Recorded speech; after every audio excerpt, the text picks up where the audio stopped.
Hi, hello எல்லாரும் எப்படி இருக்கீங்க? இன்னைக்கு ஆஃபீஸ் கிளம்புறதுக்கு முன்னாலே ஒரு வீடியோ ரெக்கார்ட் பண்ணிட்டு போயிடலாம் அப்படின்னு நினச்சேன். ஒரு சின்ன ரெசிபி ஒன்று ஷேர் பண்ணிக்கலாம் அப்படின்னு நினச்சேன். ரொம்ப சின்ன ரெசிபி தான். நம்ம நிறைய பேருக்கு பிடிச்ச மெனு அது. நம்ம ஊருக்கெலாம் போகிறோம் அப்படின்னா வந்து டக்குன்னு ஞாபகத்துக்கு வர்றது புளியோதரை தான். நிறைய பேர் வந்து இப்போ இந்த பொடி மிக்ஸு அதெல்லாம் வந்து ரெடி பண்ணுறாங்க. நானுமே ரெடி பண்ணிட்டு தான் இருக்கேன்.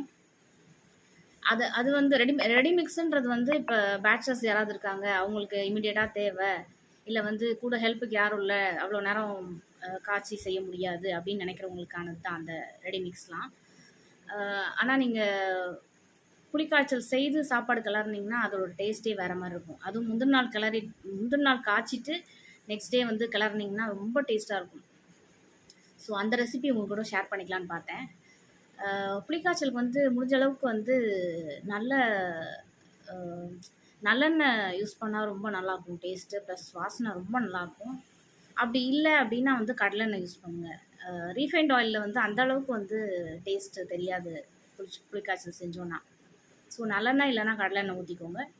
அதில் வந்து கொஞ்சம் வெந்தயம், கடுகு, காஞ்ச மிளகாய் இதெல்லாம் போட்டு கடலைப்பருப்பு ஒரு 2 டேபிள் ஸ்பூன் போடுங்க. வேர்க்கடலை இருந்தால் வேர்க்கடலை கொஞ்சம் போட்டுக்கோங்க. போட்டுட்டு புளியை நல்லா கெட்டியாக கரைச்சிக்கணும். ஒரு லெமன் சைஸ் புளியை எடுத்து ஒரு 1/2 hour கிட்டக்க ஊற வச்சுட்டு நல்லா கெட்டியாக கரைச்சிக்கோங்க. கரைச்சிட்டு அதில் வந்து கொஞ்சம் குழம்பு மிளகாத்தூளும் உப்பும் போட்டு கரைச்சி வச்சுக்கோங்க.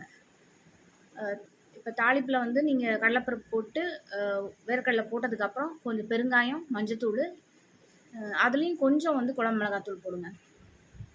ஒரு ஸ்பூன் போட்டு இந்த கரைச்சி வச்சுக்க புளி தண்ணியை ஊற்றிடுங்க.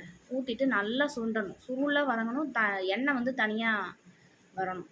அந்த அளவுக்கு வந்து சுண்டை விட்டுட்டு ஆஃப் பண்ணிவிட்டு அதுக்கப்புறமா கருவேப்பிலை போடுங்க. அப்போ வந்து கருவேப்பிலை ரொம்பவே ஃப்ரெஷ்ஷாக இருக்க மாதிரி இருக்கும். டேஸ்ட்டும் ரொம்ப நல்லாயிருக்கும். இது ஆஃப் பண்ணதுக்கப்புறம் நீங்கள் என்ன பண்ணீங்கன்னா கொஞ்சமாக வெந்தயம், ஒரு 1/4 ஸ்பூன் வெந்தயம் வந்து லைட்டாக வெறும் கடாயில் வறுத்துட்டு ஜஸ்ட்டு நுணுக்கிட்டு அதில் போட்டிங்கன்னா செம்மையாக இருக்கும் டேஸ்ட்டு. ட்ரை பண்ணி பாருங்கள் இந்த ரெசிப்பியை. நாளைக்கு சந்திக்கலாம். பாய்.